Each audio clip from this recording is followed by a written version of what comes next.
The wind roamed the high plains like a restless spirit, dragging sand across the road and rattling the loose boards of a lonely cabin that sat where the world seemed to end. Out here on the hard edge of the 19th century American frontier, men learned to live with emptiness or be swallowed by it. Robert Clayton had chosen the first option. For years, he'd kept to himself, speaking only when necessary, moving through days like a shadow that refused to cast a shape. The town a few miles away barely remembered he existed, and Robert preferred it that way. In the Wild West, attention could kill you faster than a bullet. Then one evening, he found a small body crumpled near his fence line, a child no more than 8 bones sharp beneath sunburned skin.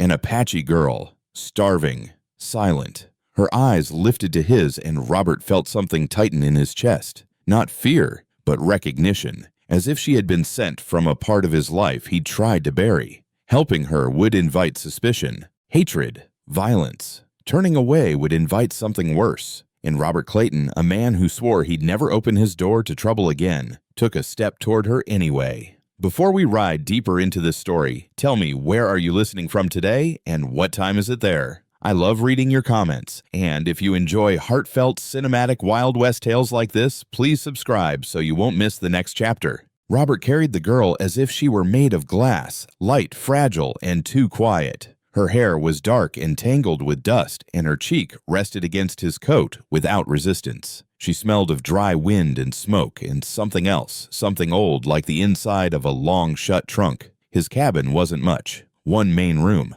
a stove blackened with years of use, a table scarred by knife marks, a narrow bed made with military neatness. Nothing soft, nothing decorative, nothing that suggested anyone had ever laughed there. A man didn't invite tenderness into a place like that. Tenderness had a way of asking to stay. Robert set her down on the cot near the stove, then hesitated. He had seen wounded men. He had seen dying men. He knew what hunger did to the body, how it turned skin to parchment and eyes to hollowness. But there was something different about a starving child, something that demanded you either save her or admit you weren't human anymore. He poured water into a tin cup and brought it to her lips. "Easy," he murmured, surprised by his own voice. It sounded rough, unused. The girl's eyes flicked to the cup, then to him. No fear, no trust either, just a still, patient watchfulness, as though she'd learned long ago that panic was a waste of breath. Her mouth parted and she sipped slowly. Robert exhaled, not realizing he'd been holding air in his lungs.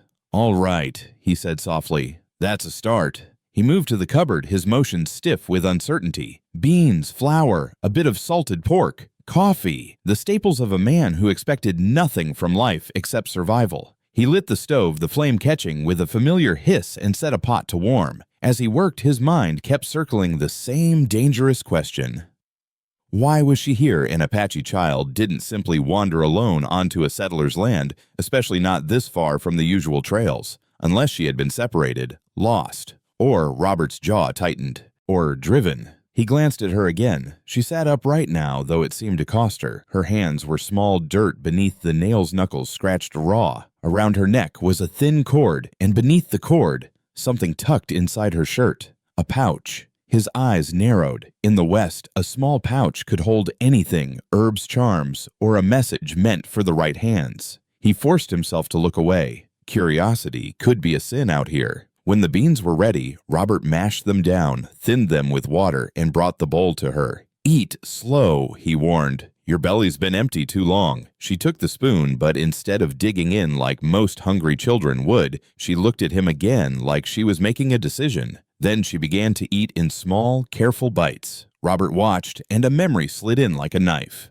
A kitchen table, a little girl's laugh, a woman's hand brushing flour from her cheek, the scent of bread. He blinked hard as if the smoke had stung his eyes. That life was gone, had been gone for years. Robert didn't speak of it. The town didn't ask. Everyone understood there were men on the frontier who carried their losses like a second spine. The girl finished the bowl and sat back exhausted. Robert reached for a blanket, coarse wool faded from sun, and draped it over her shoulders. She stiffened at the touch, then relaxed when nothing bad followed. Her eyes closed. For a long moment, Robert stood there staring down at her as if she were a ghost that might vanish if he moved too quickly. Outside, the wind rose, tapping the window. The world felt suddenly smaller, as though fate had pressed its face against the glass. Robert went to his chair, but he didn't sit. He paced. A man like him did not take in an Apache child without consequences. He could already picture the sheriff's face if word got out stern suspicious. He could hear the town's mutters, Clayton's gone soft. Clayton's hiding savages. Clayton's inviting trouble. And trouble out here didn't knock politely. Trouble arrived with ropes, with torches, with men who convinced themselves cruelty was justice. Robert went to the door and stared into the dark. The prairie lay wide and indifferent, the sky stitched with stars. Somewhere out there, coyotes called. He thought about carrying her to town in the morning, turning her over to Sheriff Walter Boone. It would be the sensible thing, the lawful thing. But law on the frontier was often just fear wearing a badge. And the child, Elena, he decided she needed a name in his mind, something human. If she was to die, he couldn't let her die as an it. Elena slept, her face softened by warmth. She looked younger, like a child again. Robert's throat tightened. He turned from the door and moved to the old trunk in the corner, the one he never opened unless he had to. He lifted the lid, the hinges whining like complaint. Inside lay a folded piece of fabric, once a dress, now just memory. Beneath it, a small wooden horse carved by hand. His thumb brushed the smooth surface. He hadn't meant to keep these things. He hadn't meant to become a man haunted by objects. But grief had a way of making you hoard proof that love once existed. A sound made him freeze. Elena was awake watching him, not accusing, not curious, just present, like she could sense the weight of the past in that trunk. Robert slowly lowered the lid and forced his hands to unclench. "It's nothing," he said, though he wasn't sure if he spoke to her or to himself. Elena's gaze drifted to the trunk, then back to his face. She lifted her small hand, hesitated, then placed it against her own chest, over the hidden pouch. A gesture, a silent message. Robert felt a chill crawl up his arms. Whatever was in that pouch mattered, and she was telling him without words that it was connected to the reason she had come. He swallowed. "You're not lost," he murmured. "Are you?" Elena didn't nod, didn't shake her head, but her eyes, those steady, ancient eyes, seemed to say, "No." Robert ran a hand through his graying hair, frustration and dread mixing into something that tasted like fate. He looked at the stove, the warmth filling the cabin, and then at the little girl wrapped in his blanket like she belonged there. He could still make the right choice. Take her to town, wash his hands of it. But deep down, Robert already knew the truth. He hadn't stepped toward her by accident. Some part of him, some stubborn, buried piece that still believed in goodness had moved first. And now, the West would test him for it. Outside, far off in the darkness, a faint sound carried on the wind hoofbeats, or just his imagination shaped by fear. Robert walked to the window and peered into the night. The plains looked empty. Yet he could not shake the feeling that eyes were out there watching the cabin, watching her and watching him to see what kind of man he truly was. Morning came without kindness. The sun rose pale and sharp over the plains, spilling light right across Robert Clayton's cabin as if to expose what the night had tried to hide. Robert had not slept. He sat at the small table, coffee untouched, listening to the faint rhythm of Elena's breathing from the cot behind him. She looked stronger in daylight, still thin, still fragile, but alive. Her color had returned just enough to remind him how close she'd been to slipping away. Robert knew what had to be done. He needed supplies, more food, clean cloth, medicine if he could find it. And that meant going into town, into eyes that asked questions, into mouths that carried rumors faster than wind across dry grass. He glanced back at Elena. "I'll be back," he said quietly, though he knew she might not understand the words. He gestured gently, palm down the universal sign for stay. She watched him, her expression unreadable, then gave the smallest nod. That nod stayed with him as he saddled his horse. The road to town felt longer than usual. Dust clung to his boots, and the sun pressed down with a weight that made old bones complain. Each step closer to civilization felt like a step toward judgment. The town of Red Willow was awake when Robert arrived. Doors stood open, voices carried, a wagon creaked past. Life went on here, measured and ordinary, built on the belief that danger came from outside. Robert tied his horse near the general store and paused. He could feel it already, the shift. The way conversation softened, then stopped. The way heads turned, then turned away too quickly. A man like Robert Clayton didn't come to town often. When he did, people noticed. Inside the store, the smell of flour and leather greeted him. Caleb Turner, the shop owner, stood behind the counter, his smile stiffening when he saw who'd walked in. "Well now," Caleb said, leaning forward. "Didn't expect to see you today, Robert." Didn't expect much of anything today, Robert replied. He began gathering supplies: beans, rice, dried apples, more than usual. Caleb's eyes followed every item. You planning for company? Robert did not answer. That silence spoke louder than any confession. Caleb cleared his throat. Town's been restless lately. Folks say they've seen movement beyond the ridge. Apache sign. Robert placed a sack on the counter. Folks see a lot of things when they're bored. Caleb chuckled, but it didn't reach his eyes. Sheriff Boone's been asking questions. Robert finally looked at him. About what? About who's been keeping to themselves a little too closely. The words hung between them like smoke. Robert paid and turned to leave, but as he reached the door, a voice stopped him. Clayton. Sheriff Walter Boone stood just outside, broad-shouldered, his badge catching the sun. His expression was calm, too calm. Boone was a man who smiled when he smelled blood in the water. Morning, Sheriff, Robert said evenly. Mind a word? Boone asked. Robert nodded once. They stepped aside out of the flow of foot traffic. Boone folded his arms. You don't come into town often? No, Robert said. I don't. And when you do, you buy enough food to feed more than one man. Robert met his gaze. Is there a law against eating well? Boone's smile tightened. There's a law against harboring hostiles. The air seemed to thin. I don't harbor anyone, Robert replied. Boone leaned closer. You see, Robert, this town's had trouble before. Trouble comes when folks forget where their loyalties lie. My loyalty's never been in question, Robert said quietly. Hasn't it? Boone's eyes flicked to the sacks in Robert's arms. You live close to Apache land. Everyone lives close to something dangerous out here. Boone studied him for a long moment. Then he nodded slowly. Just making conversation. But conversation didn't leave a man feeling watched. As Robert mounted his horse, he could feel eyes on his back. Women whispering, men frowning. Fear had a smell sharp and sour, and it clung to the air like dust. The ride home felt different. The plain seemed less empty now, as if the land itself were holding its breath. When the cabin came into view, relief washed through him. He dismounted quickly and pushed the door open. Elena. She sat exactly where he'd left her, knees drawn to her chest, eyes lifting the instant he entered. The tension in his shoulders eased. You did good, he murmured, setting the supplies down. He unpacked slowly, explaining each item as if she were listening not to the words, but to the care behind them. When he brought out a small apple, she hesitated before taking it.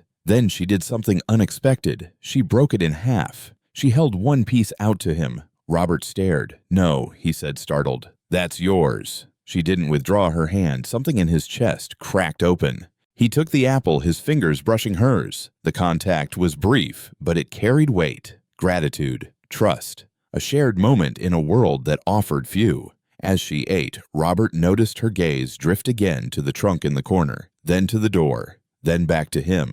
She reached beneath her shirt and drew out the pouch.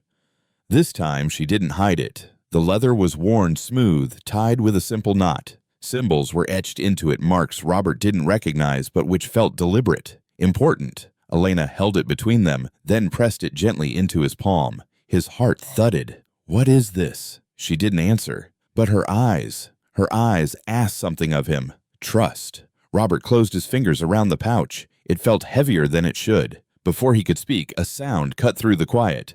Hooves. Not one horse. Many. Robert's head snapped toward the window. The ground outside vibrated faintly. Elena's body tensed, her eyes darting to the door, not in fear, but in expectation. Robert moved instinctively, placing himself between her and the door. His hand hovered near the rifle mounted on the wall. The hooves stopped. Silence followed, thick and deliberate. Then a single knock echoed through the cabin, not violent, not rushed. Measured, Robert swallowed. Whatever stood on the other side of that door, it had found him.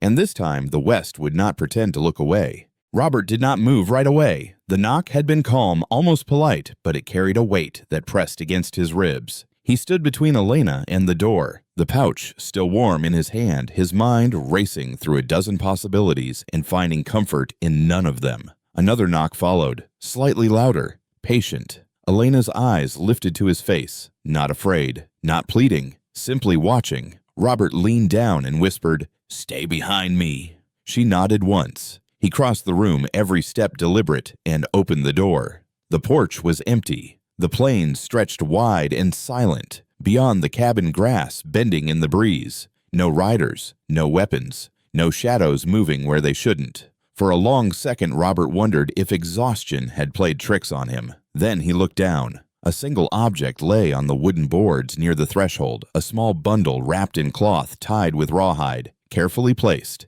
intentionally left. Robert crouched and examined it without touching. No blood, no markings he could see from here. Whatever it was, it had been left as a message. He brought it inside and shut the door, sliding the bar into place. Elena watched him closely as he set the bundle on the table and slowly untied it. Inside were dried herbs neatly bound, sage, yarrow, plants used for healing. Robert frowned. He had seen these before, not often, but enough to recognize purpose. "This isn't a threat," he murmured. Elena shifted closer, her bare feet silent on the floor. She looked at the herbs, then at the pouch still clenched in his fist. Her fingers hovered over it as if asking permission. Robert hesitated, then loosened his grip. She untied the pouch carefully and tipped it into her palm. A small carved token slid free, wooden smooth with age. It was shaped like a bird wings folded close to its body. Robert felt his breath catch. He'd seen something like it before long ago.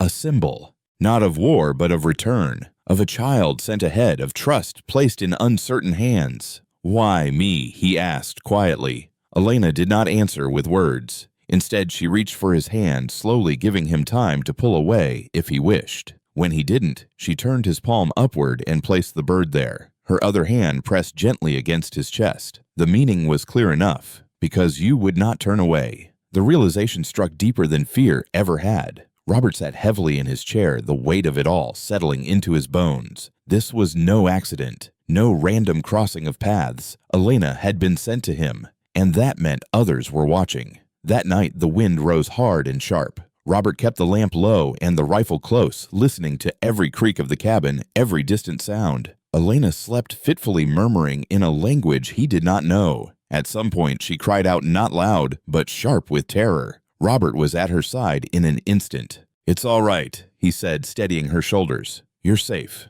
Her eyes snapped open, wild. She grabbed his sleeve, clinging as if the dark itself might take her. He sat beside her until her breathing slowed. Outside, an owl called. Somewhere farther off, a horse snorted. Morning arrived reluctantly. Robert woke to find Elena already awake, sitting near the window. She was watching the horizon, her posture alert. "What are you waiting for?" he asked. She didn't look at him. Her small fingers traced a line on the glass pointing east. Robert followed her gaze. Dust hung faintly in the distance. Not a lot. Not yet. He packed quickly that morning, moving with the efficiency of a man who knew the shape of trouble. He filled his canteen, secured the supplies, and checked the rifle. Elena watched him, then did something that stopped him cold. She picked up the blanket he'd given her and folded it neatly, setting it back on the cot. Then she went to the door and waited. "You think we're leaving?" Robert said. She nodded. "Town?" he asked. A pause, then a slow shake of her head. Robert felt his stomach drop. "Someone's coming for you." She met his gaze. Yes. He ran a hand over his face. The choices were closing in around him now. If he took her to town, Sheriff Boone would ask questions Robert couldn't answer without putting Elena in danger. If he ran, he'd confirm every suspicion already whispered behind his back. Elena reached into the pouch and pulled out the bird again. She pressed it into his hand, then gently pushed his fingers closed around it. Her eyes were steady, resolute. This was not a child asking for rescue. This was a child asking for alliance. Before Robert could speak, the sound came again. Hooves. This time, unmistakable. He moved to the window. 5 riders approached from the east, their pace slow, deliberate. They did not fan out. They did not raise weapons. They rode as if they had all the time in the world. Robert's heart hammered. He glanced at Elena. She was calm now, prepared. "They're here," he said. She nodded once more. The riders stopped a short distance from the cabin. 5 figures dismounted, all women. They did not advance right away. They stood letting him see them clearly, letting him choose whether to step forward or hide behind his walls. Robert opened the door. The wind carried the scent of sage and earth. The women approached slowly, hands visible. Their faces were composed, serious, but not hostile. The one in front stepped closer. She was older than the others, her hair streaked with gray, her posture commanding without effort. She spoke first. "You sheltered the child. It was not a question." Robert held his ground. "She was starving." The woman nodded. "And you fed her?" "Yes." "You did not take her to the town?" "No." The woman studied him carefully. "Then you are not like the others." Silence stretched. Elena stepped forward, moving to stand beside Robert. The women's expression softened when they saw her unharmed. The older woman inclined her head. "You have been tested." Robert felt the full weight of those words settle over him. Behind him, the cabin, his refuge, his prison, creaked softly in the wind. Ahead of him, 5 women waited for an answer he hadn't yet spoken. And somewhere beyond the hills, the town of Red Willow slept unaware that a quiet reckoning was drawing closer with every breath. The 5 women stood in a loose half-circle before the cabin, the morning light catching the dust on their skirts and the calm in their eyes. They carried no rifles, no knives in hand. Their strength lay elsewhere in posture, in patience, in the certainty of why they had come. Robert Clayton felt the weight of his years settle into his spine. He had faced storms, drought, hunger, and grief. This was different. This was a moment that asked him to define himself aloud. "You say I've been tested," Robert said carefully. "By who?" The older woman stepped forward. Her voice was low, steady. "By those who send children ahead when roads are dangerous. By those who watch what a man does when no one else is looking." Elena moved closer to Robert, her shoulder brushing his coat. He did not pull away. "She is under my roof," he said. "That's all I know." The woman inclined her head. "It is enough to begin." Another of the women, taller, sharper-eyed, scanned the horizon behind the cabin. "The town will notice us soon." Robert followed her gaze. The road lay empty for now, but he knew how quickly news traveled. 5 riders, Apache women, near a settler's cabin. It would not stay quiet. "You shouldn't be here," Robert said. "Not where folks can see you." "We know," the older woman replied. "That is why we came early." Robert hesitated, then stepped aside. "Come in." They entered without ceremony. The cabin seemed smaller with them inside, as if its walls had been drawn inward by the gravity of what was unfolding. Elena went to the cot and sat watching everything. The women did not sit. They stood respectful of the space, eyes taking in the details, the stove, the table, the rifle on the wall. The life of a solitary man. "You could have turned her away," the older woman said. "Many would have. I've done enough turning away in my life," Robert replied. She studied him.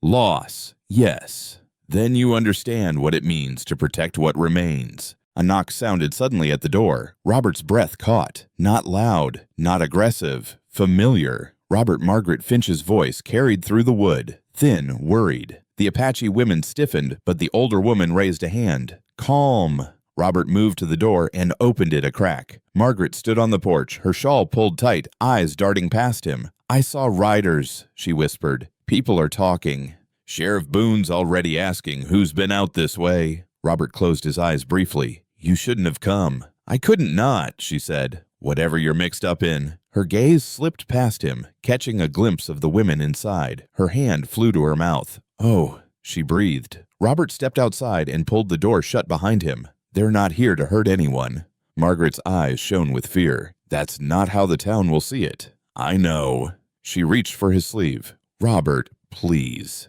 "Boone's a hard man when he thinks he's right. I won't hand a child over to fear," Robert said. Margaret swallowed. "Then you need to be ready for what comes next." She left quickly, glancing back once, as if memorizing the sight of him standing there. Inside, the older woman met his eyes. The warning was given. Robert nodded. "It won't be the last." He turned to Elena. "Do they know you're here?" She nodded. "How long until the town comes?" The taller woman answered. "Before sundown." The words landed like a verdict. Robert paced the room. "If you leave now, you might avoid them." The older woman shook her head. "We came to stand with you. With me." He stopped. "I'm just one man." She held his gaze. "One man who chose rightly." Robert laughed, once bitter. "That won't stop a mob." "No," she said softly. "But it may slow them."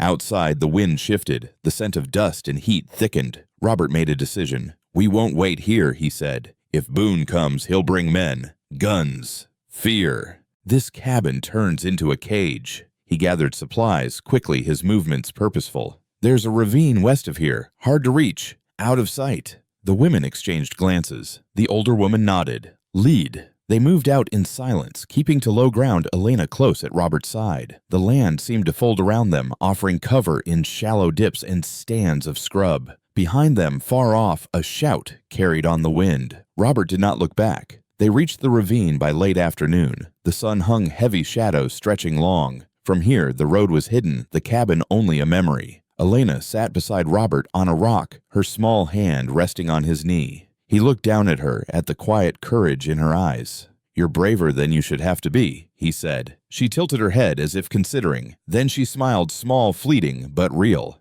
It undid him. From the rim of the ravine, the taller woman returned her face tight. "They are coming. Sheriff Boone." 5 men. Robert's jaw clenched. "Armed."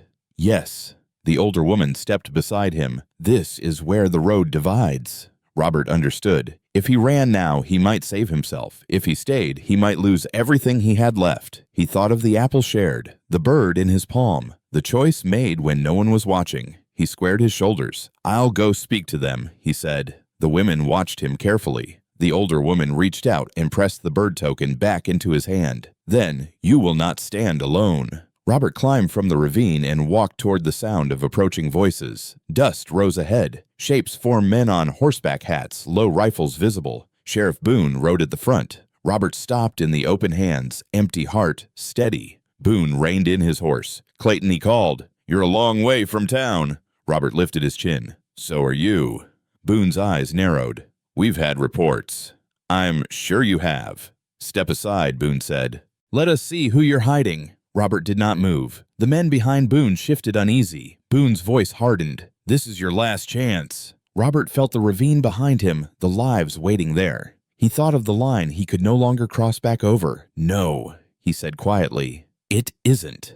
Boone's hand drifted toward his gun, and in that suspended breath, between choice and consequence, the wind rose again, carrying with it the unmistakable sound of more hooves approaching fast from the east. The sound of hooves multiplied, rolling across the plains like distant thunder. Sheriff Walter Boone's men stiffened in their saddles. Several glanced over their shoulders, hands tightening on reins, eyes narrowing as they searched the horizon. Dust rose fast, now too fast to belong to a single rider. Boone lifted one hand, signaling his men to hold. His gaze never left Robert Clayton. "You expect me to believe that's coincidence," Boone said coldly. Robert didn't answer. He stood still, the wind tugging at his coat, his pulse steady despite the tension coiling in his chest. He felt it, the shift in the air, the way certainty began to slip from Boone's grip. The riders appeared over the low-rise moments later. Not men.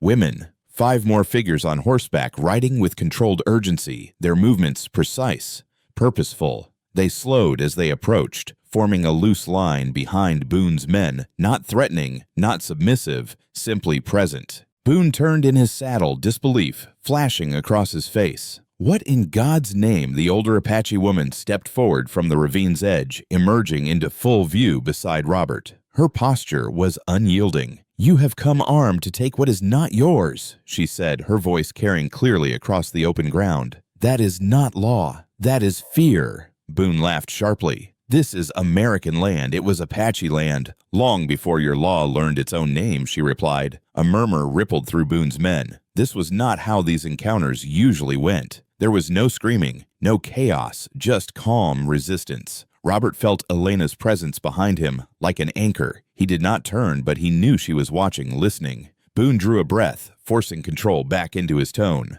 "I'm here because a settler is suspected of harboring a child," Robert interrupted. "Who was starving?" Boone's jaw tightened. "That child belongs with her people." "She belongs alive," Robert said, "something your process wouldn't have guaranteed." The older woman's eyes never left Boone. "The child was sent ahead because soldiers burned our winter camp," she said, "because roads are watched, because kindness must be tested before it is trusted." Boone froze. "You're telling me this man," he jabbed a finger at Robert, "passed your test?" "Yes," she said simply. "He did not ask for reward. He did not call for help. He fed her. He sheltered her. He stood when he could have turned away." The word struck harder than any accusation. Boone looked at Robert now with something close to anger and something closer to uncertainty. "You put this town at risk," Boone said. "You invite retaliation." Robert's voice was calm. "No. Fear invites retaliation. Mercy invites choice." A tense silence followed. Then Elena stepped forward. She moved past Robert, small but steady, her dark hair stirring in the wind. Boone's men shifted uneasily as she came into full view. She reached into her pouch and drew out the carved bird. Holding it up, she turned so all could see. The older woman spoke. "That mark is given only to one who carries message and memory. She is not a runaway. She is a witness." Boone frowned. "Witness to what?" The woman's gaze hardened. To a broken promise. To an order given without cause. To fire sent where no threat stood. Robert felt a chill. Elena's silence was not weakness. It was protection. Boone's eyes flicked to his men, to the women on horseback behind them, to Robert standing firm at the center of it all. The situation had shifted beyond his control, and he knew it. "You expect me to take this back to town?" Boone asked. "To tell them a child's story stopped the law?" The older woman stepped closer. "You will tell them you found no threat, that you chose peace over blood, that a man reminded you what restraint looks like." Boone exhaled sharply. For a moment, Robert thought he might still reach for his gun. Instead, Boone raised his hand slowly. "We're done here." His men looked stunned. "Sheriff, we're done," Boone repeated. He turned his horse, signaling retreat. One by one, the men followed their expressions, tight, unsettled. As they rode away, Boone looked back once at Robert. "This isn't finished," he said. "The town doesn't forget." Robert met his gaze. Neither do children. When the dust finally settled, the plains grew quiet again. Elena stepped back beside Robert, her hand brushing his. He realized his fingers were still curled tightly. The bird pressed into his palm. The older woman approached him. "You have crossed the line now," she said. "There is no returning to the man you were." Robert looked out toward the road. "I wasn't planning to." She studied him with something like approval. "Then hear this. The child's task is nearly complete. But her safety, her future depends on where she rests when the dust clears." "You mean me," Robert said. "I mean choice," the woman corrected. "Hers. And yours." Elena looked up at him, her expression open now. No fear, only a quiet question. Robert knelt in front of her. "If you want to go back with them," he said gently, "I won't stop you." She watched him for a long moment. Then she placed her hand over his heart again. "Not yet." The women prepared to leave as the sun dipped low, their horses restless. The older woman mounted last. "We will return at dawn," she said, "when the road ahead is clear." "And if it isn't?" Robert asked. Her eyes sharpened. "Then the road will be made." They rode off silently, fading into the gathering dusk. Robert and Elena remained the ravine, stretching around them, the world holding its breath. Night fell quickly. Robert built a small fire, keeping it low. Elena sat close, wrapped in the blanket, her head resting against his arm. For the first time, she slept without stirring. Robert stared into the flames, the events of the day, replaying in his mind. He understood now Elena was more than a child in need. She was a bridge between fear and trust, past and future. But bridges drew traffic, and not everyone crossed with good intentions. From far off, faint but unmistakable, came another sound, bootsteps on gravel, slow and deliberate, approaching from the dark. Robert's body tensed. He reached for the rifle, careful not to wake Elena. Someone else had followed, someone who had not turned back. The footsteps stopped just beyond the ring of firelight. Robert Clayton did not turn right away. He kept his body still, his breathing slow, his hand resting lightly on the rifle laid across his knees. Elena slept against his arm, her small weight grounding him in the present, while the past pressed in from every direction. "Robert," a voice called softly from the dark. "It's me." He recognized it instantly. "Margaret," Robert said. She stepped forward into the firelight, her face pale, eyes tired, shawl wrapped tight against the night air. Relief flickered across her features when she saw him, then concern when she noticed the rifle. "I didn't mean to frighten you," she said, "but the sheriff's men are talking. They're angry. And scared men do foolish things." Robert nodded once. "You shouldn't have come alone." "I wasn't sure I'd be welcome with anyone else," she replied. Her gaze drifted to Elena, asleep and peaceful. She looked safe. "For now," Robert said. Margaret sat carefully on a nearby rock, folding her hands. "I remember when you brought your family here," she said quietly. "This ravine. You said it felt sheltered." The word struck him harder than he expected. "Yes," Robert said. "I did." The fire popped, sending sparks into the dark. Robert stared into the flames, memories rising unbidden. He saw the wagon again, dusty, overloaded, full of hope. He saw a woman laughing despite the heat, despite the road ahead. He saw a little girl chasing grasshoppers, fearless, believing the world existed to be explored. "I thought I could keep them safe," he said. "I thought distance from town meant distance from trouble." Margaret's voice was gentle. "It rarely does. They died because I trusted the wrong people." Robert continued. "Men who said they'd cleared the road. Men who wanted something I had. By the time I understood, it was too late." He swallowed hard. "I buried them myself. Right here." Margaret closed her eyes. "I'm sorry." "So am I," Robert said. "Every day. Elena stirred slightly, her brow furrowing as if she sensed the weight in his voice. Robert adjusted the blanket around her shoulders, instinctively protective. Margaret watched the gesture. "You're doing it again." "Doing what?" "Standing where it hurts," she said. "When you could step away." Robert let out a slow breath. "I stepped away once. It didn't save anyone." Silence settled between them, thick with unspoken understanding. Margaret leaned closer. "Boone won't stop. Not after today. The town's already dividing itself into sides." "Fear versus conscience," Robert said. She nodded. "And fear's louder." From the far ridge came the distant bark of a dog, one of the town's. Too far to be chance. Margaret stiffened. "They're searching." Robert's eyes lifted to the dark horizon. "Then time's running out." Elena woke suddenly, sitting upright, eyes alert. She looked not at the fire, not at Margaret, but into the darkness beyond. "She hears them," Margaret whispered. Robert followed Elena's gaze. The night seemed to ripple shadows shifting where none should move. Elena reached for the pouch at her neck and drew out the carved bird. She held it between her palms, eyes closing briefly. Robert felt the hair rise on his arms. "What is she doing?" Margaret asked. "Listening," Robert said. Moments later, the faint sound of movement reached them, soft, controlled multiple steps, avoiding loose stone. Whoever approached knew how to move unseen. Robert rose slowly to his feet, lifting Elena into his arms. "Margaret, you need to go. Now. And leave you," she whispered. "Yes." She hesitated, then nodded. "I'll draw them west. Buy you time." "Margaret, I've lived long enough to know when courage is required," she said firmly. "So have you." She slipped away into the darkness without another word. Robert turned, carrying Elena deeper into the ravine, moving carefully, keeping low. He felt her hand grip his collar, not in fear, but urgency. She pointed, not away from danger, toward it. Robert stopped. "No," he whispered. "We don't run toward men with guns." Elena shook her head. She reached into the pouch again and pulled free a folded scrap of hide, pressing it into his hand. Symbols. Familiar ones now. A meeting place. A time.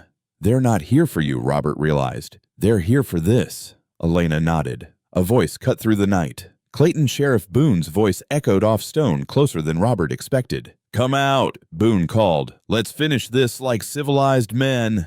Robert set Elena down behind a rock outcrop. "Stay," he whispered, "no matter what you hear." She looked up at him, her eyes shining with something like pride and fear she tried to hide. Robert stepped into the open. Boone emerged from the shadows, flanked by two men. Their rifles were lowered, but ready. "You've made a spectacle of yourself," Boone said. "Town won't forget this." "I didn't ask them to remember," Robert replied. "You're protecting something," Boone said. "Something worth blood, apparently." Robert held Boone's gaze. A child's life shouldn't require explanation.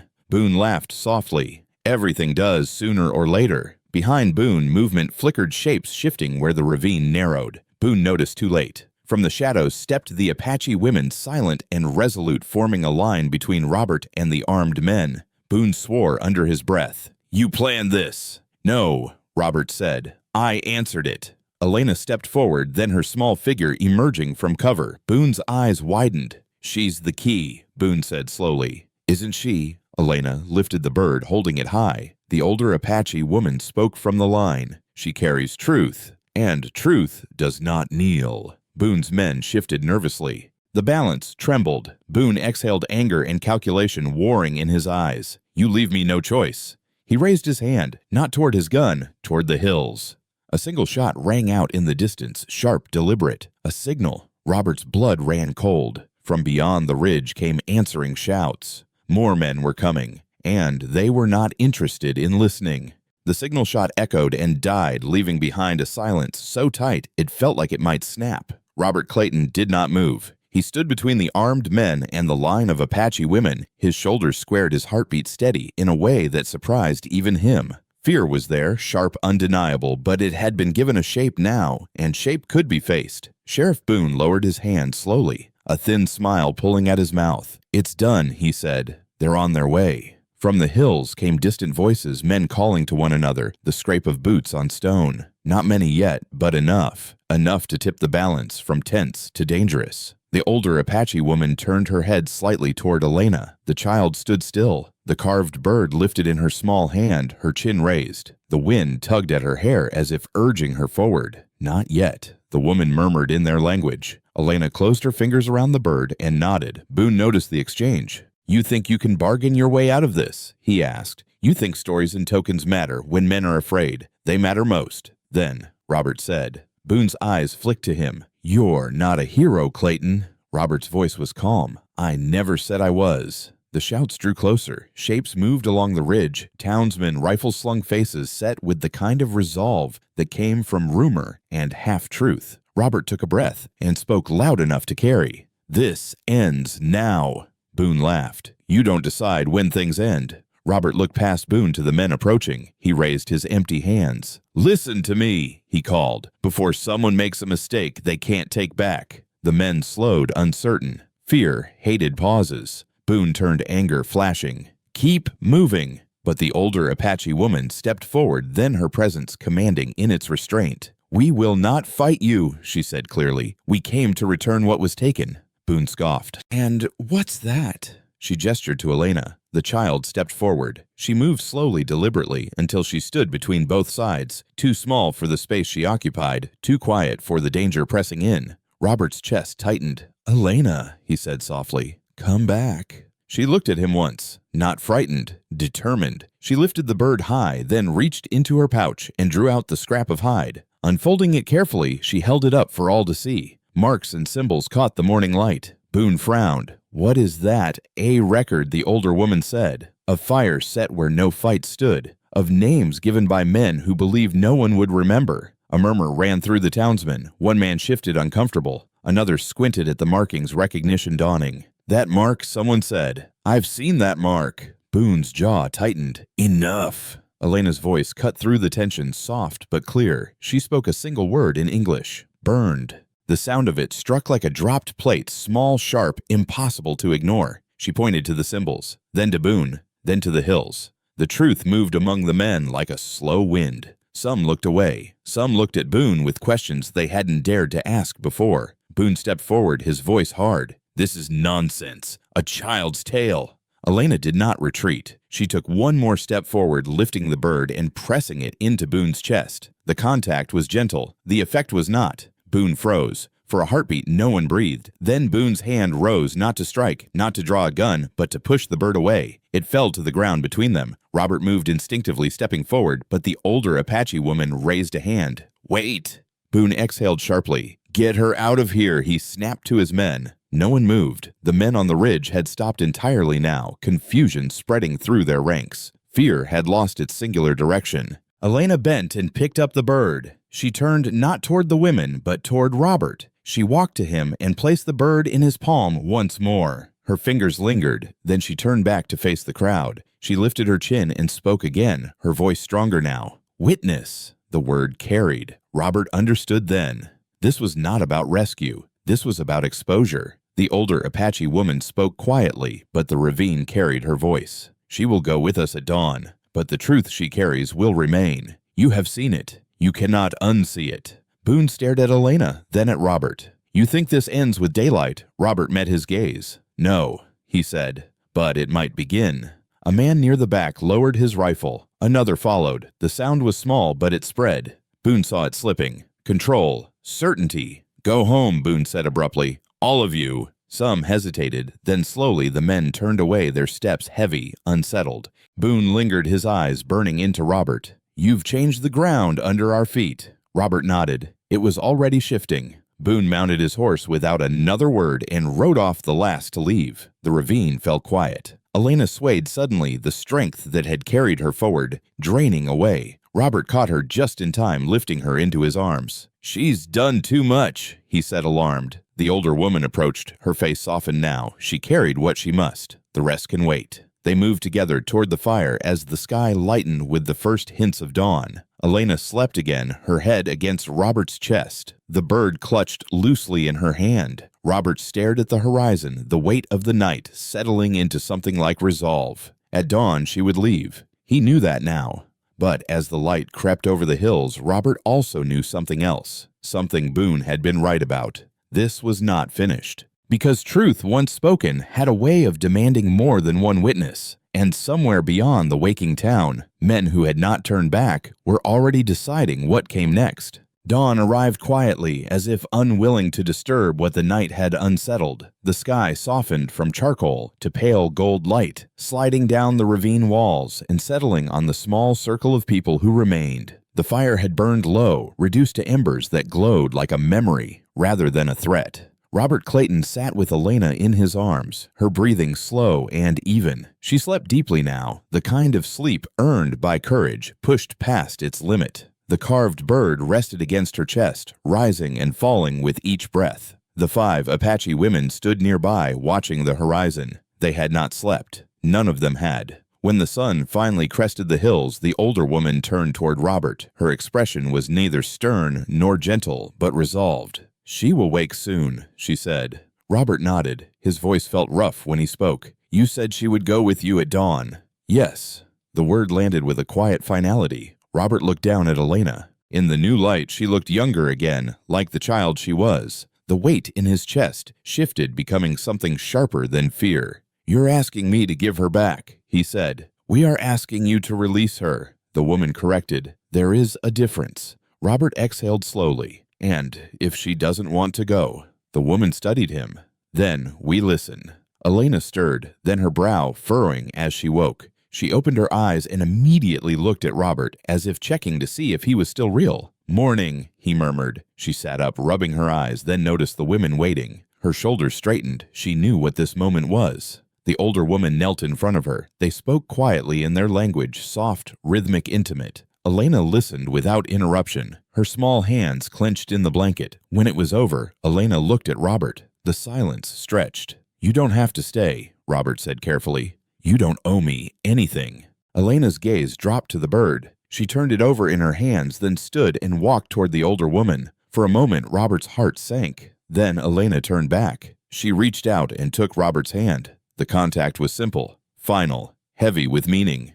The older woman rose slowly. "She will go with us today," she said, "but not as one taken." Robert's eyes lifted. "Then how?" As one who returns, the woman replied. "And who may come back again." Robert frowned. "You're saying this isn't goodbye." The woman's lips curved slightly. "Few things ever are." The other women stepped closer now, forming a circle that included Robert as naturally as if he had always belonged there. "You have been measured," the older woman continued, "not only by how you act when watched, but by how you act when no one would blame you for turning away." Robert swallowed. "That doesn't make me part of your people." "No," she agreed, "but it makes you someone we do not forget." She gestured toward the horizon, where faint trails of smoke rose, campfires, waking life continuing. "There are places where Elena will be safer for a time. There are also places where she will be needed again." Needed for what Robert asked. The woman's eyes held his. "To remind those who forget." Robert looked at Elena. "And what do you want?" Elena hesitated, then she reached into her pouch and drew out the scrap of hide once more. She placed it in Robert's hand. Then she tapped his chest. Once. Her meaning was clear. "Remember." Robert closed his fingers around the hide, his throat tight. "I will." The women began to prepare for departure, moving efficiently, purposefully. One of them handed Robert a small bundle of food herbs, a folded piece of cloth. "For the road ahead," she said. Robert looked at the bundle, then back at Elena. "You'll be back," he said quietly. It was not a question. Elena nodded. She stepped into the arms of the older woman, then paused. She turned and did something that caught Robert completely off guard. She embraced him, not quickly, not timidly. She held on. Robert closed his eyes, resting his chin lightly against her hair. In that brief moment, he felt the echo of another embrace from another life, and instead of pain, it brought peace. "Be careful," he whispered. She pulled back and smiled, small, certain. The women mounted their horses as the sun climbed higher.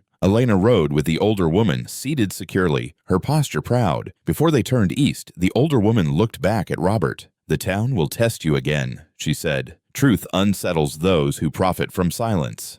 "I'm used to unsettled," Robert replied. She inclined her head. "Good, then you may be ready for what comes." They rode away without haste, disappearing into the land as if absorbed by it. Robert stood alone in the ravine long after they were gone. The silence felt different now. Not empty, but waiting. He returned to his cabin by midday. The door stood as he'd left it, the stove cold, the table bare. Yet the place felt changed. Robert set the bundle down and opened the trunk in the corner. For the first time in years, he did not hesitate. He placed the carved bird inside, resting it atop the old wooden horse. Not an ending, he murmured. Outside, the wind carried distant voices from the direction of town. He knew the questions would come, the looks, the judgment, but he also knew something else. He was no longer standing alone at the edge of the world. As the sun dipped toward afternoon, a shadow crossed the window, then another. Robert's hand moved instinctively toward the rifle. A knock sounded at the door. Not hurried, not hostile, familiar.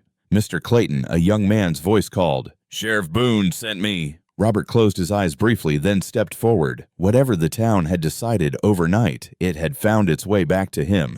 And this time the reckoning would not involve a child. Robert Clayton mở cửa chậm rãi. Một chàng trai trẻ đứng trên bậc thềm mũ cầm trước ngực gương mặt căng thẳng. Robert nhận ra cậu ta Jonah Miller, con trai của một nông dân ở phía nam thị trấn. Một cậu bé lớn lên giữa những câu chuyện được kể lại hơn là sự thật được chứng kiến. Sheriff Boone muốn gặp ông, Jonah nói. Ngay bây giờ, Robert nhìn qua vai cậu ta dọc con đường bụi rậm về thị trấn. Không có súng, không có đám đông, chỉ là một lời mời hoặc một mệnh lệnh được khoác áo lịch sử. Vì chuyện gì, Robert hỏi.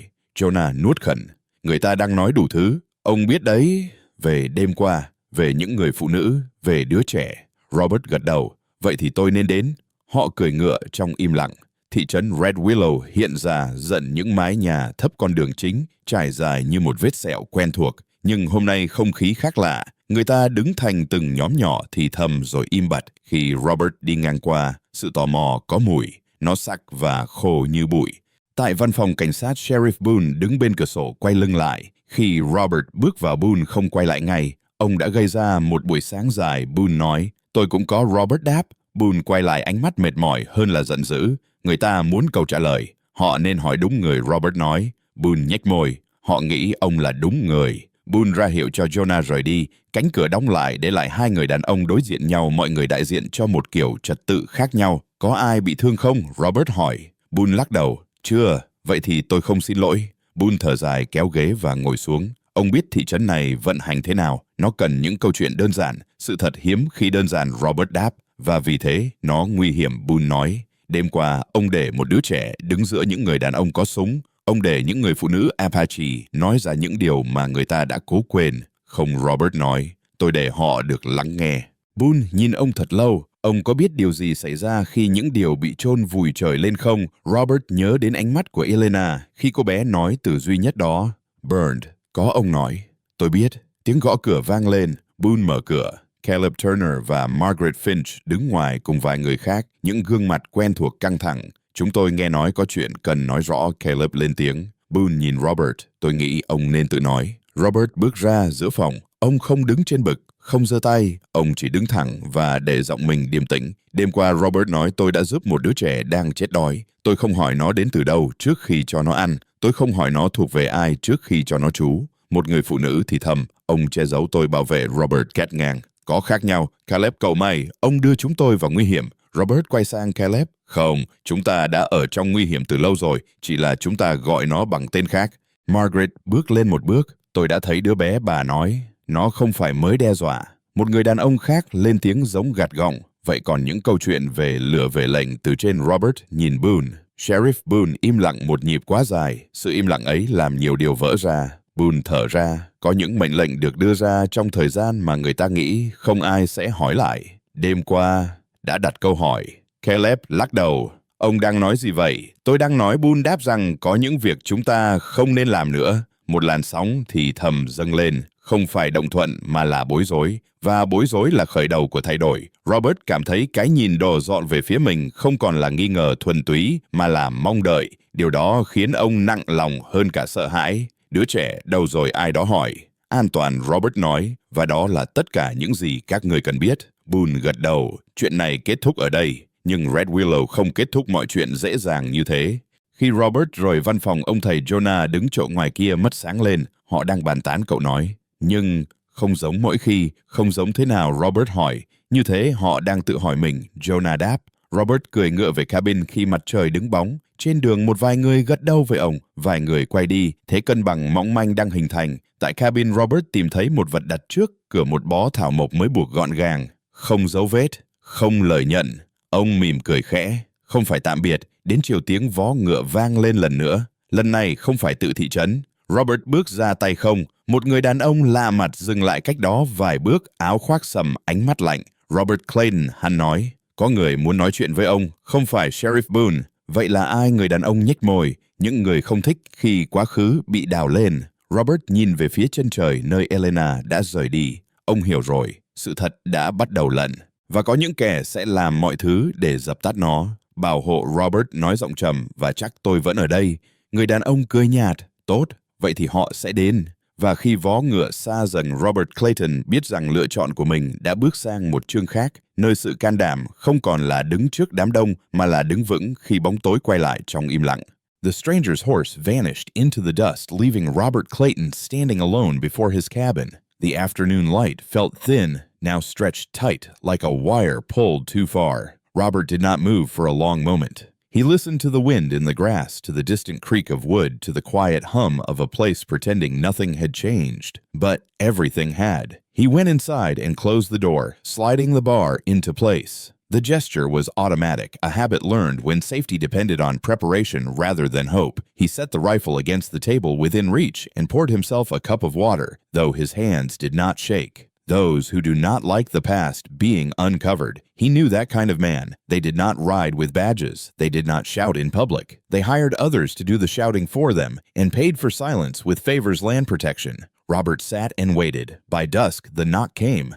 This time, it was not cautious. It was firm, authoritative. Robert Sheriff Boone's voice called, "Open up!" Robert opened the door halfway. Boone stood alone on the porch, hat in hand. His face was drawn, the lines deeper than they'd been that morning. He looked like a man who had been carrying too many things at once and had finally dropped one. "You spoke with someone," Boone said quietly. Robert met his gaze. "So did you." Boone's jaw tightened. Word travels fast when money pushes it. "Then you know why I won't run?" Robert said. Boone nodded. "And you know why staying might get you killed." They stood there as the light faded, two men bound by a shared understanding. They would never speak aloud. "I can't protect you from them," Boone said, "not without tearing the town apart." Robert considered that. "Maybe the town needs tearing." Boone winced. "That's easy to say when you don't have to pick up the pieces." "I've been picking up pieces for years," Robert replied. "Just not everyone else's." Boone sighed and leaned against the post. "They want you to recant. Say it was confusion. Say the child wasn't what you thought. And if I don't, they'll make an example that doesn't involve a public hanging," Boone said. "Accidents happen out here." Robert nodded slowly. "Then they'll have to try." Boone studied him, something like regret flickering across his face. "I'll ride patrol tonight. It won't stop much, but it may slow them." "That's more than I expected," Robert said. Boone almost smiled. "I didn't." When Boone left, night followed close behind. Robert did not light the lamp. He sat in the dark, listening, letting the quiet stretch. The past crept in, not with sharp edges this time, but with clarity. He remembered the men who had smiled and shaken his hand before leading his family into danger. Remembered how easy it had been for them to walk away. He understood now those men had never feared judgment, only exposure. Near midnight, a sound carried through the stillness. The low whistle of a signal answered faintly from another direction. Robert rose slow and deliberate. He moved to the window and lifted the edge of the curtain just enough to see. Shadows shifted beyond the fence line. Not rushing, waiting. They're patient, he thought. That makes them dangerous. A stone struck the side of the cabin, not hard, but loud enough to announce intent. "Clayton," a voice murmured from the dark. "We know you're in there." Robert stepped onto the porch, the rifle visible but lowered. "Say what you came to say." A man stepped forward into the moonlight, tall, lean eyes sharp with calculation rather than rage. He was not from Red Willow. "You've caused inconvenience," the man said. "We're here to offer a solution." Robert crossed his arms. "I'm listening. You leave. Tonight. Head south. Don't speak of what you think you saw again." The man smiled thinly. "We'll make sure you're compensated." Robert laughed once. "You think this is about money? We think everything has a price," the man replied, including silence. "And if I refuse," the man's smile faded, "then silence will be arranged." From the corner of Robert's eye, movement flickered, another shadow shifting closer. He counted them by sound. 3, maybe 4. Robert lowered the rifle and leaned it against the post. The gesture puzzled them. "You misunderstand," Robert said calmly. "I'm not standing here to bargain." The man's eyes hardened. "Then you're a fool," maybe Robert said. "But I've learned something. Men like you only win when no one stands still long enough to be counted." A sudden sound cut through the standoff, the rapid approach of hooves. The shadows scattered instantly, melting into the night, as Boone rode hard into the clearing, revolver drawn. "Get back," Boone shouted. The men vanished without a word. Boone pulled his horse up short beside Robert. "You all right?" "Yes," Robert said. "For now." Boone scanned the darkness, jaw tight. "They won't stop." "I know." Boone hesitated. "There's something else. A rider came through town an hour ago. Eastbound. Apache." Robert's heart kicked. "A woman." Boone nodded. "Alone." Robert closed his eyes briefly. "Elena." Boone continued. "She didn't stop, didn't speak, but she left something at the edge of town." He reached into his coat and handed Robert a folded strip of hide. Robert recognized the markings instantly. "What does it say?" Boone asked. Robert unfolded it by moonlight. The symbols were urgent now, compressed. "Danger," he said. "Not here." Where then? Robert lifted his gaze toward the dark hills to the east. "Where she's going." Boone stared at him. "You're thinking of following. I'm thinking of finishing what started," Robert replied. "That road won't forgive you," Boone said. Robert folded the hide carefully. "It never has." As Boone rode off again, Robert packed with quiet efficiency food water, the herbs left at his door, the carved bird from the trunk. He paused once, touching the old wooden horse beside it. "Watch this place," he murmured. Before dawn, Robert Clayton mounted his horse and turned east. Behind him, Red Willow slept uneasy, divided, unaware that its reckoning had not passed, but simply changed direction. Ahead of him lay open land, older truths, and a child who carried more weight than any one person should. And somewhere in that darkness, men who preferred silence were already deciding whether Robert Clayton would reach the next sunrise. Robert Clayton rode east through the hour before dawn, when the world felt unfinished, and every sound traveled too far. The horse's breath steamed in the cold air, hooves dull against packed earth. He kept his pace steady, not fast enough to draw attention, not slow enough to invite pursuit. The strip of hide lay folded in his coat, its symbols burned into his mind. Danger. Not here. Elena had never wasted words. If she had turned back alone, it meant something had gone wrong, something that could not wait for counsels or daylight. Robert had learned long ago that when the past came calling, it never knocked twice. As the sky lightened, he left the road and followed a narrow cut through scrub and stone, a route he knew from years of watching the land rather than owning it. The hills rose ahead, layered and quiet. Somewhere beyond them lay the place marked on the hide, a shallow basin where water gathered after rare rains. A crossing, a meeting ground. He dismounted before the ridge and led the horse the rest of the way. Sound mattered now. At the crest he stopped. Below the basin held a thin sheen of water that reflected the early light like a blade. Tracks marked the mud, many of them. Horses, boots, some old, some fresh. Robert's jaw tightened. He moved down the slope slowly, the carved bird warm in his pocket. The basin smelled of wet earth and sage. A campfire ring sat cold and trampled. Whoever had been here had left in a hurry or been forced to. "Elena," he called softly. No answer. He scanned the ground, a scarf half buried in mud, one of the women's, he thought. He crouched and picked it up, rubbing the fabric between his fingers. It was torn. The wind shifted. Robert felt it before he heard it, the presence of others. "Put the rifle down," a voice said from behind him. "Slow." Robert straightened and complied, easing the rifle to the ground. He raised his hands and turned. 3 men stood at the edge of the basin, spread out, rifles ready. Not townsmen. Their clothes were practically worn by men who moved between places without belonging to any of them. "Where is she?" Robert asked. One man smiled thinly. "You're not in a position to ask questions." Robert studied their faces. He saw calculation, not cruelty. That was worse. "You're early," another said. "We expected you by midday." "You were waiting," Robert said. The first man shrugged. "We wait for things worth taking."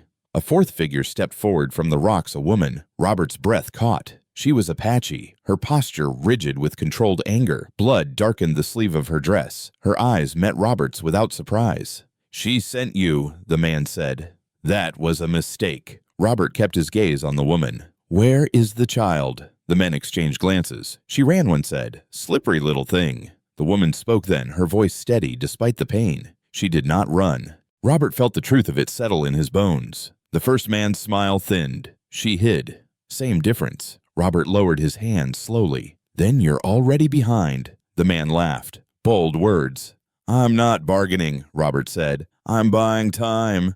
The woman's eyes flicked to him, a question passing between them. Robert shifted his weight just enough. The basin erupted into motion. Robert lunged for the rifle as the woman moved, simultaneously driving her shoulder into the nearest man, knocking him off balance. A shot cracked wild, shattering the water's surface. Robert rolled, came up with the rifle fired once low into the ground between boots, a warning that froze them for a heartbeat. That heartbeat was enough. From the far side of the basin, a sharp whistle cut the air, answered immediately by another. The men cursed. Move! One shouted. They scattered toward the rocks as figures appeared along the ridges, Apache women flanking silent, precise. The basin had become a trap. The wounded woman moved to Robert's side. She went north, she said quickly, toward the old trail. How long? Robert asked. Minutes, she replied. She carries what they fear. A rifle cracked from the ridge. One of the men fell scrambling. The others retreated hard, disappearing into the gullies they had chosen for escape. Silence returned in pieces. Robert turned to the woman. Can you ride? Yes, she said, though her jaw tightened. They did not linger. Robert retrieved his rifle and helped her to her feet. Together they moved north, following the faint signs only the practiced eye would catch: a scuffed stone, a broken stem, a child's careful attempt to leave nothing behind. They found Elena near midday. She sat beneath a low juniper, her back straight, despite the exhaustion etched into her face. The carved bird lay in her palm. When she saw Robert, relief flickered, then resolve reclaimed its place. You shouldn't have come alone, Robert said, kneeling. She shook her head and pointed to the bird, then to the north. The wounded woman joined them, lowering herself with a hiss of pain. She spoke softly to Elena, who nodded. She says they will try again. The woman translated, but not today. Too many eyes now. Robert looked toward the distant hills. Then we move. The woman's gaze sharpened. Where Robert considered the land. The roads, the places where law pretended to be something it wasn't. Somewhere the truth can't be bought, he said. Somewhere witnesses gather. The woman studied him, measuring. That road will cost you. Robert met her gaze. It already has. They set off together, keeping to the high ground, the sun hard overhead. By afternoon, they reached a line of cottonwoods marking a shallow creek. There, the women waited, 4 figures rising from the shade, weapons lowered in recognition. The older woman stepped forward. She took in the wound, the dust on Elena's dress. Robert's set jaw. You chose to finish it, she said to Robert. I chose to keep it from being buried again, he replied. She inclined her head. Then, hear this.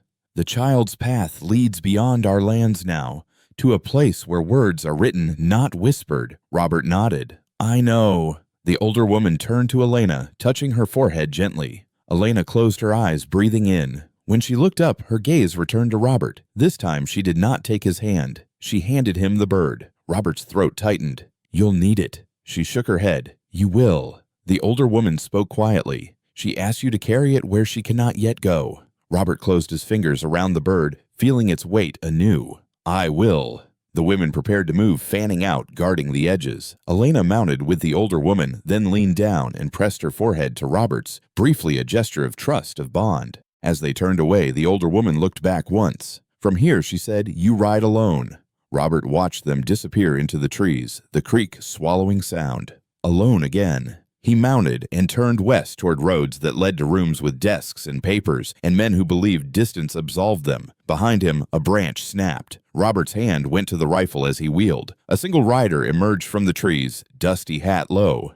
Clayton, the man, called. Message. Robert held his ground. From who? The rider smiled without warmth. From someone who knows where you're headed. Robert's pulse steadied. The rider lifted a hand and revealed a badge he did not recognize. We'll be seeing you soon, the man said, whether you like it or not. The rider with the unfamiliar badge did not press closer. He stayed where he was, a respectful distance between them, as if he understood that space mattered when men carried more than weapons. The creek whispered behind Robert Clayton, cottonwood leaves trembling in the breeze. The bird rested in Robert's pocket, heavy as a promise. Say your message, Robert said. The rider tipped his hat. Name's Eli Mercer. I ride for a circuit judge out of Santa Fe. My job is to listen where listening is discouraged. Robert studied him. The man's eyes were alert, not hungry. A man used to measuring truth by what people avoided saying. "And the badge?" Robert asked. "Temporary," Mercer replied. "Authority borrowed from a place that still believes paper can stop bullets."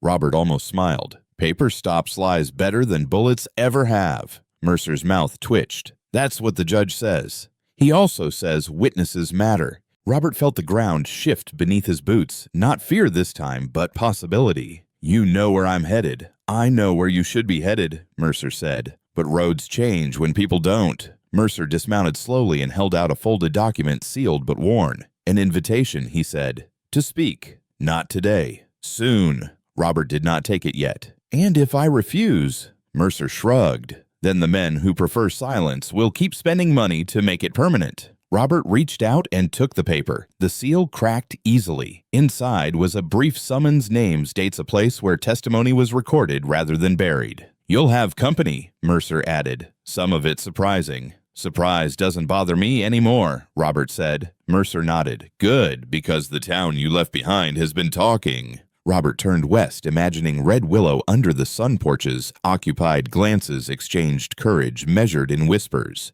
"Talking about what?" "About whether fear should keep deciding things," Mercer replied. "And about you."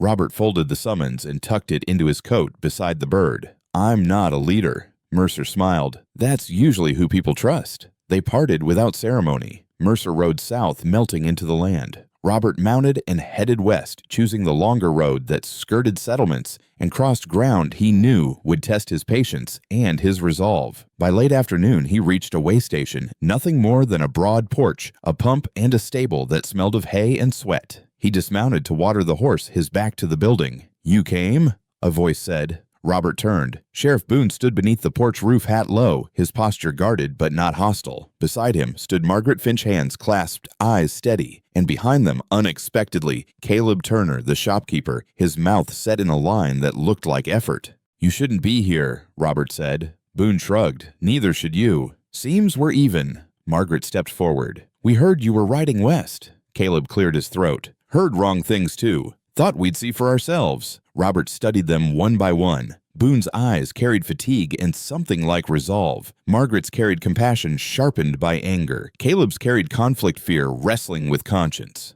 "You know what following me means," Robert said. Boone nodded. "Means I'm choosing something other than comfort." Margaret smiled faintly. "I've never been fond of comfort." Caleb shifted his weight. "I don't like being lied to. Turns out I like it even less when I repeat the lie." Robert felt the old instinct rise to stand alone, to spare others the cost. He pushed it down. This was not a road meant for one set of footprints. "We don't stay together long," Robert said. "We don't draw attention." Boone mounted. "We won't." They rode until dusk painted the land in bruised colors. At a bend where the road narrowed, they dismounted and made a small fire in a shallow cut, careful to keep it low. As they ate, Boone spoke quietly. "Men came through town this morning, asking questions that weren't questions." Caleb's jaw tightened. "Offering money." Margaret looked at Robert. "We told them nothing." Robert nodded. "They won't stop."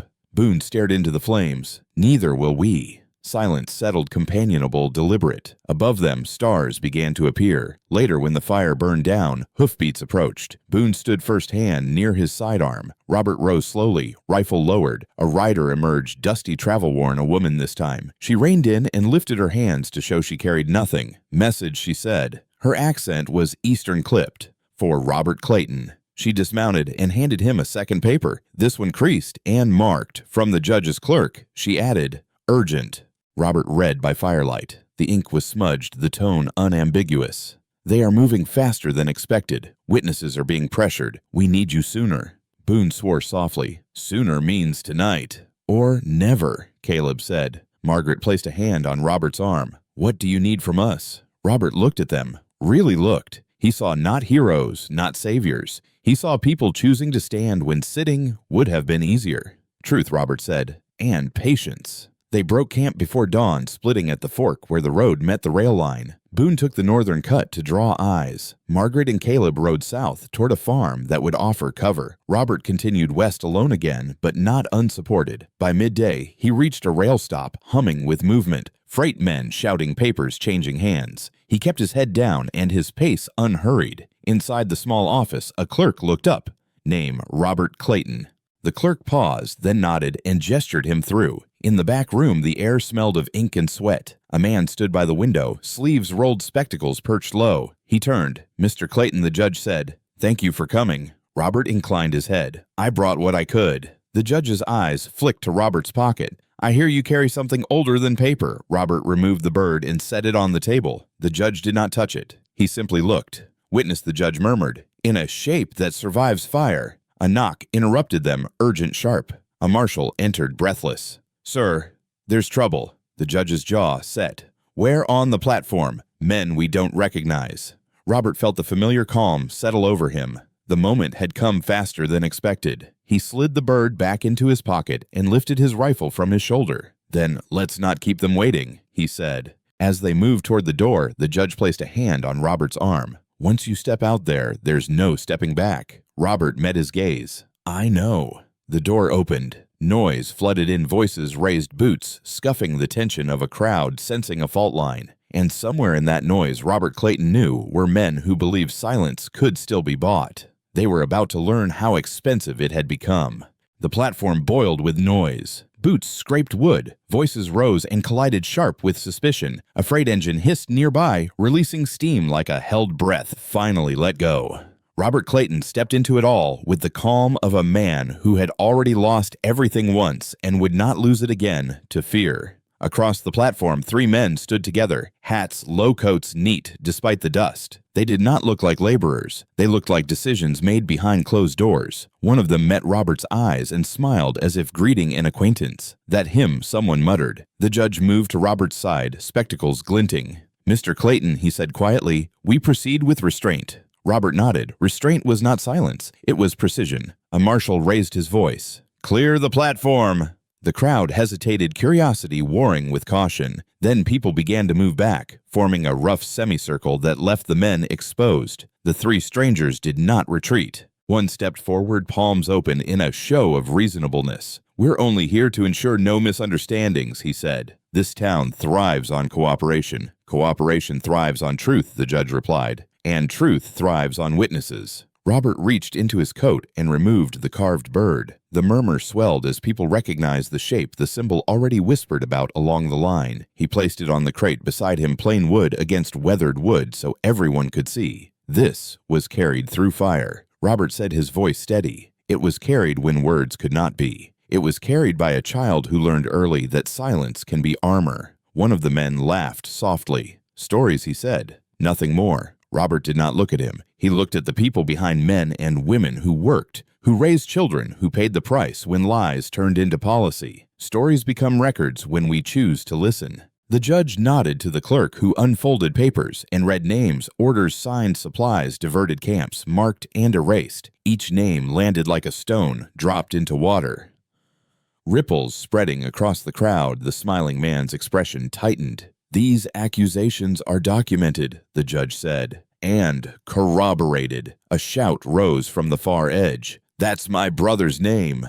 Another voice followed. They said it was bandits. The platform's mood shifted, confusion hardening into anger, anger sharpening into resolve. The 3 men glanced at one another. One stepped back, calculating escape. Robert felt it then, the sense of motion just before it happened. "Marshal," the judge said. The marshal moved. One of the men bolted. Another reached inside his coat. A crack split the air, not a gunshot, but a baton striking wood. The marshal tackled the runner as the crowd surged back, shouting. The 3rd man froze, hands raised too late. Robert stepped forward, placing himself where eyes would land. "Enough," he called. "No more running. No more hiding." Silence fell, unevenly broken by the hiss of the engine. The judge addressed the crowd. "This is not a trial today. This is a reckoning with fact. There will be due process." A woman near the front spoke, her voice shaking.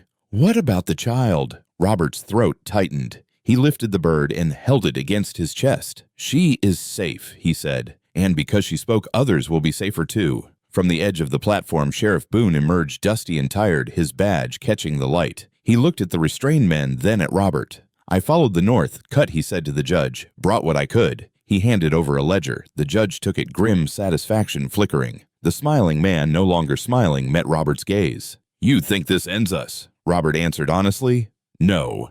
I think it ends your silence." The marshal hauled the men away as the crowd parted. Voices rose again, not in confusion now, but in argument, in demands for answers. The judge conferred with the clerk, and Boone issuing instructions that sent runners scattering. The platform emptied slowly, leaving Robert standing alone beside the crate. Steam drifted cool against his face. He felt older and lighter all at once. A hand touched his arm. Margaret Finch stood there breathless. "You did it," she said. Robert shook his head. "We did enough." Caleb Turner joined them, eyes wide. "They're talking already." "Not whispering. That's how it starts," Boone said, coming up beside them. "Talking out loud." The judge approached, lowering his voice. "Mr. Clayton, this will continue. There will be backlash." "Pressure. I expect it," Robert replied. The judge studied him. "We could offer protection." Robert considered the word. Protection had a price. So did independence. "I'll take distance instead," he said.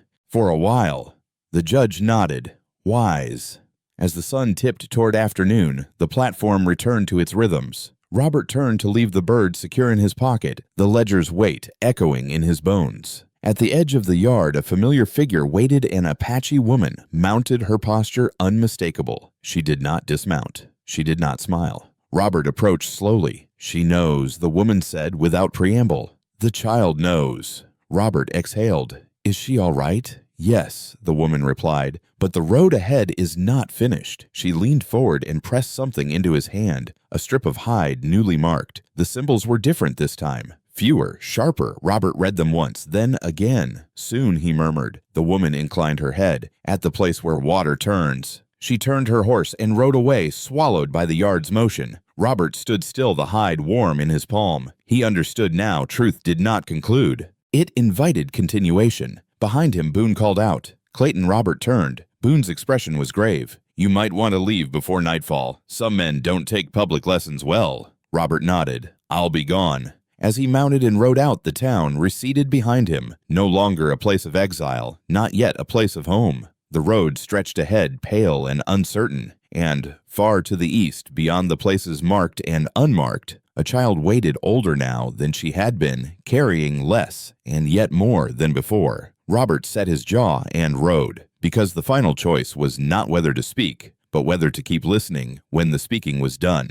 Robert Clayton rode until the land softened, the dust thinned, the grasses grew greener, and the horizon loosened its grip on him. He followed the markings on the hide to the place the Apache woman had named the bend, where water turned, where a shallow river curved around smooth stone and slowed, as if thinking twice about where to go next. He dismounted at the tree line and waited. The afternoon light filtered through cottonwood leaves, dappling the water with shifting gold. Birds moved quietly. The world felt held suspended between what had been and what would come. He did not wait long. Elena emerged first, walking with a confidence that startled him.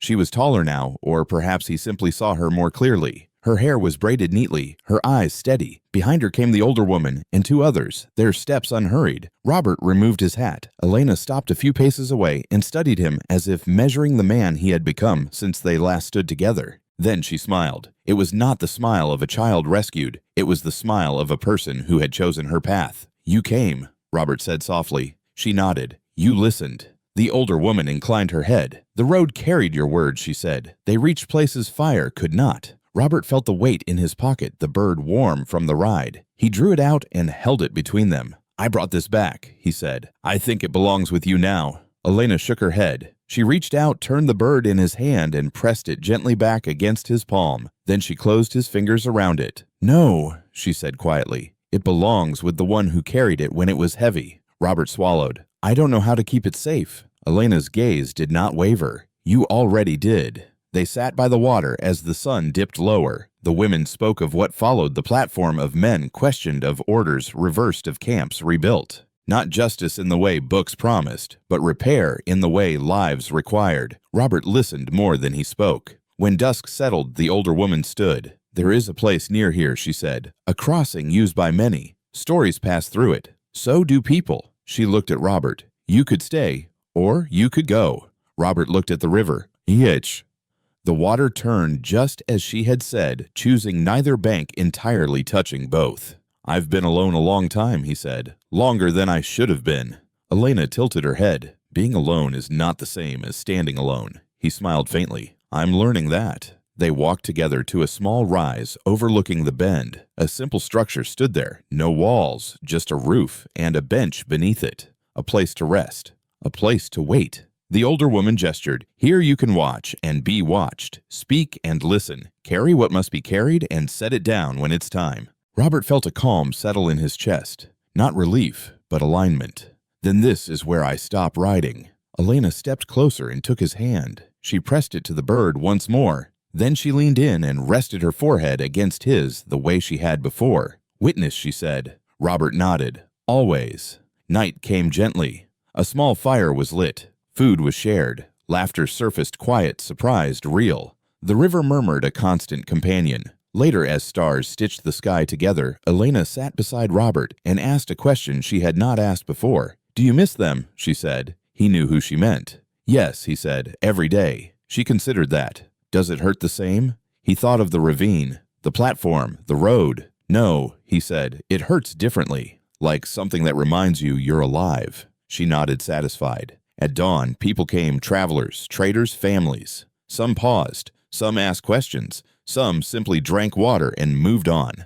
Robert greeted them with a nod, a word, a steady presence. He did not preach. He listened. By midday, a familiar figure approached Sheriff Boone, hat in hand, older somehow than he had been weeks ago. You found a place, Boone said. Robert smiled. It found me. Boone glanced at Elena, then back at Robert. Town's changing. Slow, loud, but changing. That's enough, Robert said. Boone hesitated. You'll be safe here. Robert looked at the river turning. As safe as anyone who chooses to be seen. Boone nodded and mounted, leaving dust and gratitude behind. As the sun climbed, Elena prepared to go. The older woman waited, mounted, patient. Elena faced Robert. I won't stay, she said. Not yet. I know, Robert replied. But I will return, she said, when the road needs listening again. She reached into her pouch and drew out a new token, smaller than the bird, simpler. She placed it on the bench beneath the roof. For those who come after, she said. Robert watched them ride away until the land absorbed them. He turned back to the crossing, to the bench, to the river that kept turning. For the first time in many years, Robert Clayton did not feel like a man waiting for something to end. He felt like a man present at the beginning. Sometimes the smallest acts carry the heaviest consequences, not because they are loud, but because they are honest. This story reminds us that courage is rarely found in grand gestures. More often, it appears when no one is watching, when helping costs us comfort, safety, or certainty. Robert Clayton did not set out to change a town or confront the past. He simply chose not to turn away. And in doing so, he learned that healing does not erase loss. It transforms it. Grief can become guidance. Silence can become witness. And listening, when done with humility, can open roads that force never could. In our own lives, we may not face dust and rifles, but we do face moments that ask who we are when fear offers the easier path. This story invites us to consider what happens when we choose presence over avoidance, truth over convenience, and compassion over habit. If this story moved you, I'd love to hear from you. What moment stayed with you the most and why? Please share your thoughts in the comments below. And if you enjoy meaningful cinematic stories like this, subscribe to the channel so you won't miss the next journey we take together.